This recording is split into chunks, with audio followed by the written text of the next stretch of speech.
we said, oh, yeah. Well, what you should have said, when the police constable came up, is, you know, good morning, constable, good afternoon, constable, I'm addressing you as a constable because I'm holding you to your oath. The oath that you swore to uphold the law of the land. Which you do so, if you don't honour that oath, you do so under penalty of perjury. If you attempt to enforce an act, statute, instrument, or bylaw, once I put you on your oath, then that's conspiracy to defraud, which is a felony. Right? I do not consent to you enforcing an act, statute, instrument, and I hold you to your oath. So, I mean, if you've got a few witnesses around, that's going to help you. And I've seen this done. I've done this.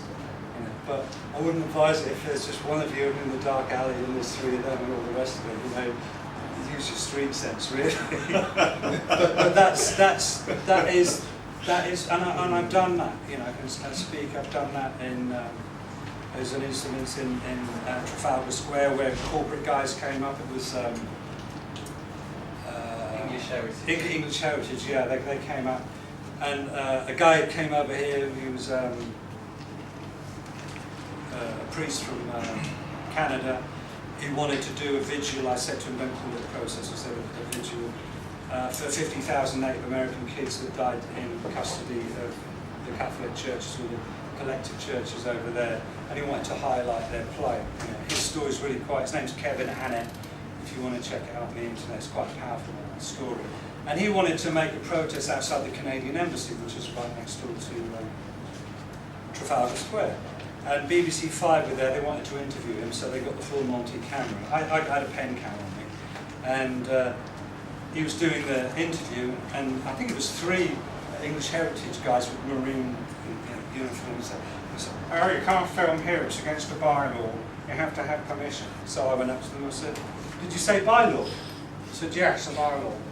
I said, well, we're standing under common law. Don't consent to, that's a law of a corporation, don't consent to that. Oh, well, I got a police officer then. I said, off you go, be my guest. And he comes back with 2 community support officers. Can't film here, it's against the bylaw. I said, are you a constable? I said, no. I said, you haven't sworn an oath of allegiance to Her Majesty the Queen. Then you've got no authority. And we're standing under common law anyway. Oh, well, we're going to get a police officer, then off you go, be my guest. And the guards were smiling because the long coat, this guy, I mean, I guess, well, I don't know, they all sort of yoga to me now these days, but this guy was probably about, I don't know, 25, something like that, you know, tit helmet and everything, blue-eyed boy, over he comes. And I said to him, good morning, constable. I said, good morning, sir. I said, I'm addressing you as a constable because I'm holding you to your oath of allegiance that you swore to Her Majesty the Queen. You did swear that oath to Her Majesty the Queen. Yes, sir, I did. I said, well, these gentlemen here are trying to enforce commercial law on me. I said, I've told them I don't want a contract with them, and I'm standing under common law, under the law of the land, which you've sworn to uphold for me. Yes, sir. So I got 3 yes, sirs out of him straight away, just by dealing it in that way. It's all on pen cam. It's all there. And then suddenly you can see the penny drop, because he then looks around and sees 3 corporate agents and 2 community police officers who are sort of going, what's going on here? Because they don't know, because a lot of people don't know. So he says, then the constable says to me, well, what normally happens, sir? And as soon as I heard him say that, I thought, got him. Because he can't enforce anything. He just says, well, what normally happens is you have to phone up the Metropolitan Police and ask permission. I said, but then I'd be contracting with them. If I was to ask them permission, I'd be consenting to their authority. Because you, as a man or a woman, you don't need to ask anybody's permission for anything. As soon as you ask permission for something, you've contracted. I said, well, I've contracted with them, wouldn't I? I said, I'll tell you what, sir, I'll ask for you. Because he needed to get all the blower to his sergeant. And you can see him over in the corner, he goes, Sergeant, I've done this, blah, blah, blah, blah, blah. Anyway, he comes back and he says, I've had a word with the sergeant. Yeah, you are right.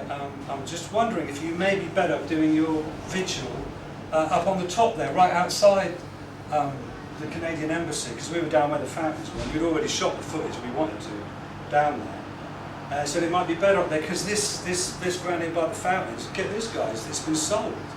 It's to be sold to private corporations. Trafalgar Square has been sold, otherwise they can't enforce it.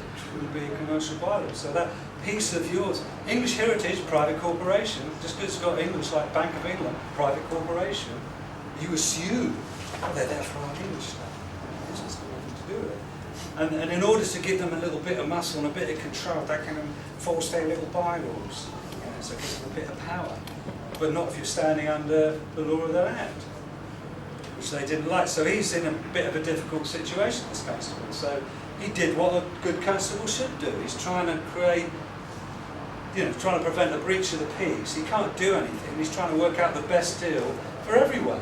And what he did, so I said, hold on, I'll have a word with the guy. I said, you all right filming up there? And he said, yeah. I said, we'll deal. We've done everything we want here. It's always important to remain in honour in law, And also, the guy needs to save face, all these other guys need to save face, because behind the uniforms, they're just like us. So that's one thing we really need to realise is just don't see the uniform and go, they're fascist. There's a human being behind it. And they save face, and so we went up there, and we had this big banner and burning sage, and people were dancing, a guy had an electric guitar, people playing drums, right outside the Canadian Embassy. We didn't get hassled once. In other words, our right to have a vigil in Trafalgar Square in front of the Canadian Embassy was upheld because I held this constable to his oath. He was obliged to honour that. Another example is in the video Council's Courts and Comment. If you watch that, the constables get called because the court doesn't want a contract, and they come in with pepper spray, tasers, and they're big guys. You can see it all in the video. And the lay advisor says, right, I'm holding you to your oath to be a constable. And that's it. They all go run. They're just there now as peace officers to prevent a breach of the peace. They can't do anything else. They can't enforce any statutes, acts, instruments, or anything like that. They can't bust anybody. Someone takes a swing at someone, then they can do something. But they're there as peace officers. That's what they have to do to be honest. And if they then continue to try and enforce an act, a statute, they do so under penalty of perjury. And it's conspiracy to defraud. It's like somebody trying to sell something on you and you don't want to buy it. And they're intimidating you, that's an offence. It's a fan, you don't want to buy it. So no thanks, I don't want to buy it. Some guy in a uniform comes up and he says, buy this big issue. No thanks, no, you've got to buy it. It's an actual penalty, I'll arrest you if you don't buy it. It's ludicrous, but that's what it is. They're just a corporation selling stuff, they're offering you a contract. That's the point. So anyway, I'd recommend you kind of maybe watch those things. So getting back to the shrinky stuff. A corporation, what's a corporation? It's a person. You've been given the status of a person. It's a person that cannot empathise. Corporations cannot empathise with any human beings or men and women. They have no feeling. No feelings at all. It's a name for people that cannot put themselves in someone else's situation, cannot feel someone else's suffering, cannot feel their pain. They're called psychopaths, sociopaths. So they can't, they're not human. So we tick the box there, yeah. Corporations are psychopaths. The next thing is there's an order that's called multiple personality disorder. Well, that's evidenced by all the people that work for the corporation and all the acts that they become. Like you go to the post office, I can't see that, or we've got to go to wrong department. There's another face there, there's another personality there. Oh, you need to see the so-and-so, it's a multiple personality, or it's called dissociative personality disorder. So, right, yeah, it's another disorder. And then the next one, Munchausen syndrome, which is where people tell fantastic tales based on Baron von Munchausen, as evidenced by the advertisements. Just look at the advertisements, you get what corporations are trying to tell you. The fictions that they're trying to shove down you. I went to the cinema the other day and I'm watching this Anchor Butter advert.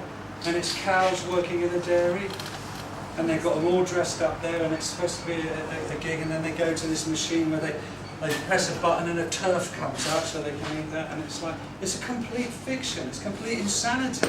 But we sit there and we go, oh, that's funny, isn't it? But that's Munchausen syndrome, telling tall tales. That's what corporations are. If I could tick the boxes in a psychological, psychiatric assessment And I could tick those 3 boxes. If any one of you here, you'd be sectioned. Because you're a danger to society.